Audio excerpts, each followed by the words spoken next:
Hey folks, welcome back to the farm. If you remember the big hailstorm we had, this is actually the day after, but you're going to be seeing it a little bit later than that. We're going to go around, we're going to survey some damage, and we're going to try to salvage some of those tomatoes out of the garden. So stick around.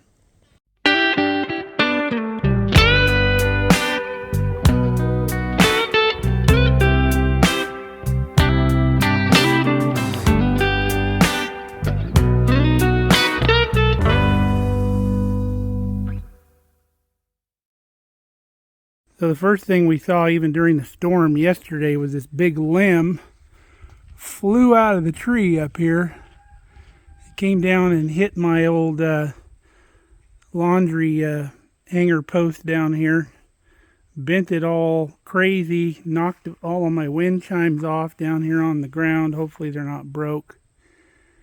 But we'll have to straighten that up. That's one of my favorite things out here in the yard. And get this limb out of here. There's some other little ones out in the yard, but it's not terrible.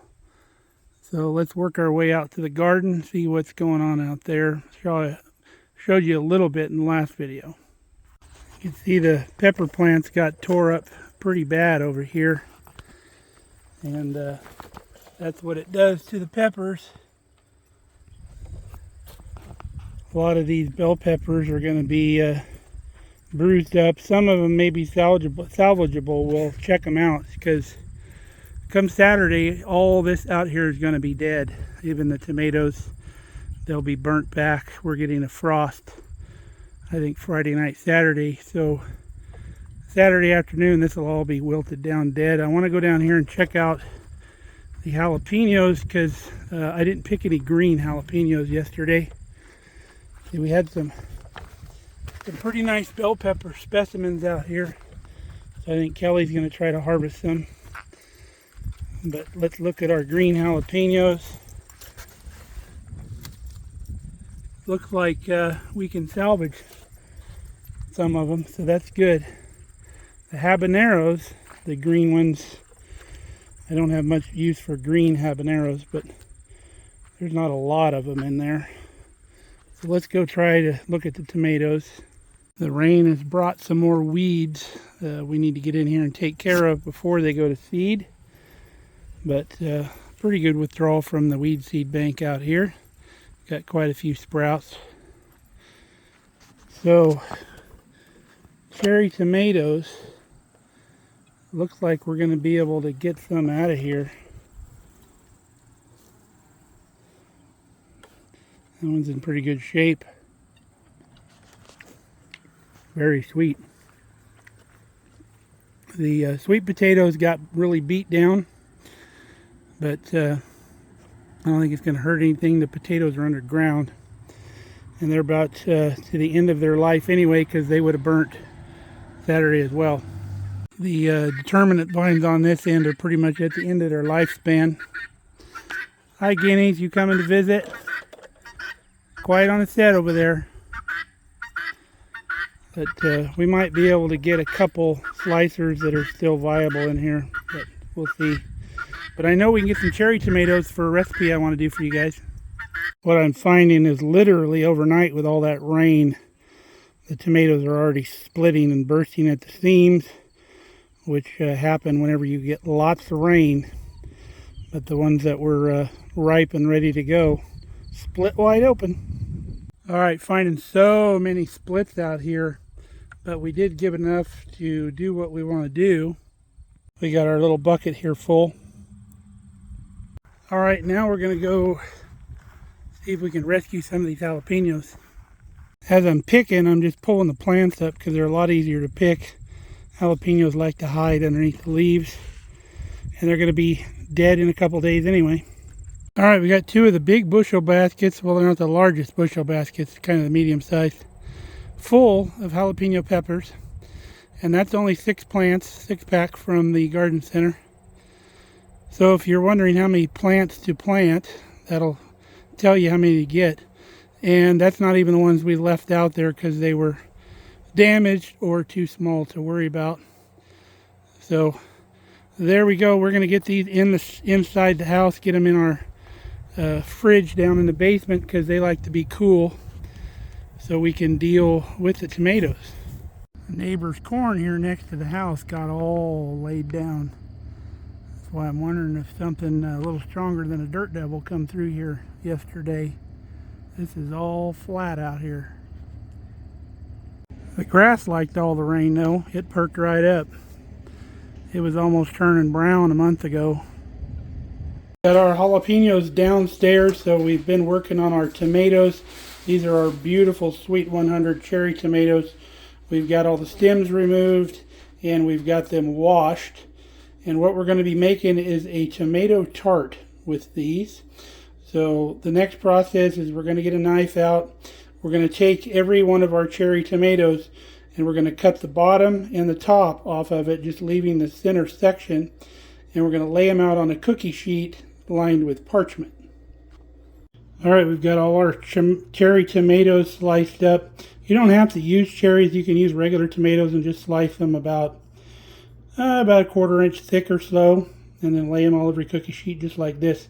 So now what we're going to do is we're going to sprinkle these with garlic, salt, and pepper and drizzle a little olive oil on them. And we're going to put them in a 250-degree oven until these tomatoes lose about half of their moisture. And when we pull those out, I'll show you what that looks like. You can see we've got our garlic, salt, and pepper on there, about that much. Now our olive oil, we just use our little Evo spritzer to get it primed here. And then it's an easy way to put olive oil on stuff. You're not having to drizzle, and you can get it kind of exactly where you want it. Good for spritzing pans too, so you don't over oil your pans. So there we go, it's going in the oven. Alright, here's what the tomatoes look like now that they've been in the oven. It took a couple hours for this to get this way, so nothing you want to do at the last minute. But this is what they look like when they're done. They've still got some moisture in them, but about 50% of the moisture is gone out of them. So now we'll go to the next step.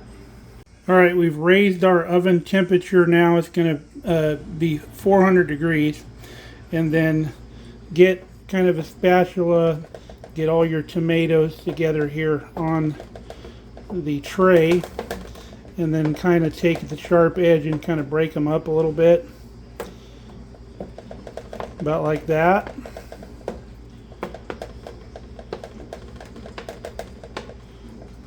Alright. And then we're going to get us a pan. You can use a pie pan. I'm going to use my Tart pan here. And we're going to get a pie crust. Today we're going to use store-bought pie crust. If you don't have the time to make it or don't want to fool with it, this pie crust right here is about the closest thing to homemade as you're going to get. The pre-stamped pie crust in the little trays with the edges all crimped down and everything, those are disgusting.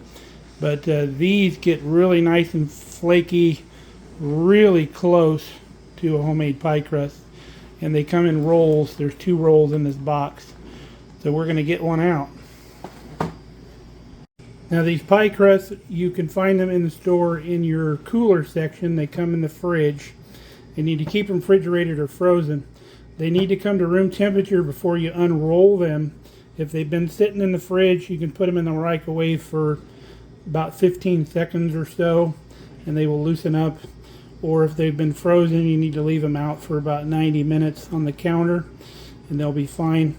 I put it in the Tart pan and I just roll the edge up just very little on the edges, just enough to keep some moisture from coming out. And I like the Tart pan because you can remove it, and when you cut it, there's no edge here to work with. It's just flat. So now that we've got our pastry in our pan, we're going to get about a cup of your favorite cheese. I'm going to use mozzarella. You could use Pecorino Romano, something like that, anything you like. I wouldn't use cheddar, however. It may be like a white cheese, a jack cheese, something like that. But we're going to use mozzarella, so we'll get that spread in here right now. Okay, we've got our cup of cheese spread in there. It's just a real thin layer, not very much. So now we're going to take our tomato mixture and we're going to put just about that same thickness of layer on top of here, maybe, I don't know, a 1/4 inch or so layer of it right on top of the cheese. Now here's with our beautiful layer of tomatoes on it. Isn't that gorgeous? We used about the whole pan of tomatoes, and basically one layer of the tomatoes that we had made. So now this is going to go in the oven 400 degrees for about 30 minutes. We're going to check on it. Everything should be nice and bubbly when we pull it out, and our crust should be golden around the edges. But we'll tell you an exact time once we come back with it. While we're waiting for our tart to come out of the oven, I've got some of our fresh basil that we took out of the garden yesterday and did a little chiffonade, which is basically a fancy word for stacking a bunch of leaves, rolling them, and then slicing them real thin. You can use dry basil also, but we're going to use fresh since we have it, about 2 tablespoons worth. If you use the dry, remember to use 1/3 of what you would normally use fresh. All right, 30 minutes was perfect. The dough is done perfectly. You can see we've got a little color on the tomatoes, and some more of that moisture has dried up, and the cheese on the bottom has got all melty and it's come together real nicely. So we're going to get our fresh basil here and give us a little sprinkle. All right, that's what you want it to look like. We didn't use quite all of our basil, but you got to know when to say when. And that's going to be fantastic. We're going to let this cool off, and then we'll cut into it. Well, it's cooled off, and this is why I love using this tart pan. The bottom comes out of it, and you don't have to deal with the sides. So let's get a piece going here. It's delicious.